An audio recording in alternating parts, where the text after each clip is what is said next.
Olá, seja muito bem-vindo a mais uma edição do programa Utilidade Pública. Obrigada pela audiência. A gente vai começar mais uma edição, mas você já sabe, quer assistir qualquer outra edição do programa, vai lá no YouTube para colocar Dânia Matos e você vai ter acesso a todo o conteúdo desde a primeira temporada do programa Utilidade Pública. Hoje o nosso assunto é ansiedade infantil.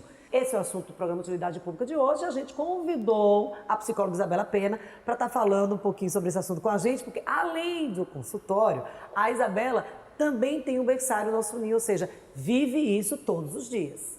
Isso, é verdade. Eu vivencio mesmo, não só com crianças mais velhas, mas com os bebês.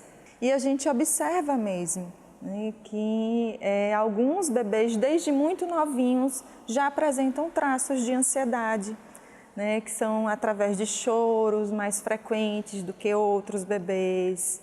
É um choro que não tem um motivo aparente, não vem com dor, não vem com a cólicazinha, ou então não é um chorinho antes de dormir, porque toda criança antes de dormir fica um pouquinho irritadinha. Geralmente é um choro que não tem uma causa aparente. A gente pode até perceber em casos assim mais leves, crianças, por exemplo, quando chega próximo ao horário de alimentação, eles começam a chorar muito, porque eles querem logo comer. Então, assim, são detalhes, são pequenos traços que a gente observa nos pequenininhos. E a gente está falando pequenininho, quantos meses? 6 meses, 8 meses. Quando eles começam a ficar um pouquinho mais velhos, eles já começam a demonstrar outros tipos de traços. Por exemplo? Os que começam a falar, os que têm mais ansiedade, quando eles começam a falar, eles demonstram alguma dificuldadezinha. Então, às vezes, uma troca de letra, às vezes uma gagueira, ou então uma fala muito rápida. E a gente já dá para observar isso de forma clara. Os mais velhos, que já estão desfraldando, com mais ou menos 3 anos, terminou o desfraude, se teve alguma situação que desencadeou ansiedade nele, às vezes ele retoma, faz xixi nas calças, né? Ou então pede para botar a fraldinha de novo. Então, a gente observa isso no dia a dia. Essa ansiedade normal, né? Existe uma ansiedade que ela é mais preocupante, que ela pode vir com sintomas preocupantes e virar um quadro patológico.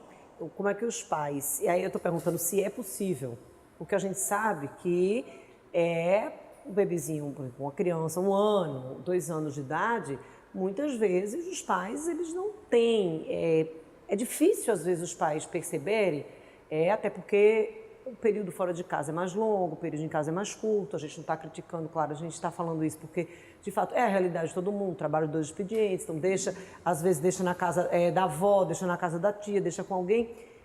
De que maneira os pais podem ficar atentos e perceber que esse é um sintoma, de fato, que precisa de ajuda?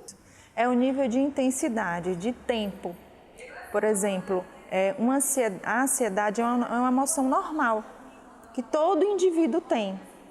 Então, uma criança diante de uma situação que ela vai para o berçário, ou então ela vai para a escola, ela tem esse período de separação dos pais, de mudança de ambiente, ela fica ansiosa. Mas se passou daquele momento esperado e a ansiedade ela continua, realmente torna-se necessário pedir ajuda de um profissional. Fez avaliação na pediatra, não tem nada clínico, não tem dor, então a gente precisa ficar alerta, vamos procurar um profissional da psicologia para ver o que pode estar acontecendo. Seu bebê está com sinais de ansiedade, vamos tentar ver o quê? Será que não é em casa? Será que não é reflexo, pode ser reflexo do comportamento dos pais e da família também, essa ansiedade?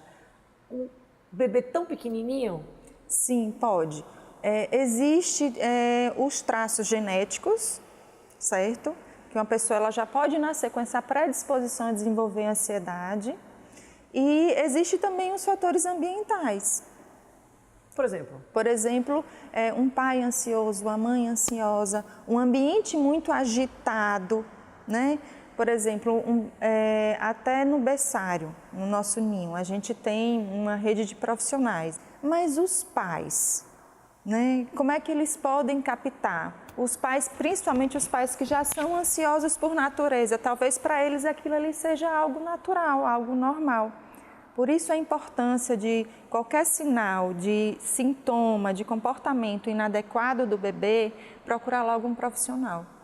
E até um pediatra que tem um bom conhecimento do clínico, ele mesmo pode indicar um psicólogo, né, que possa fazer as orientações adequadas.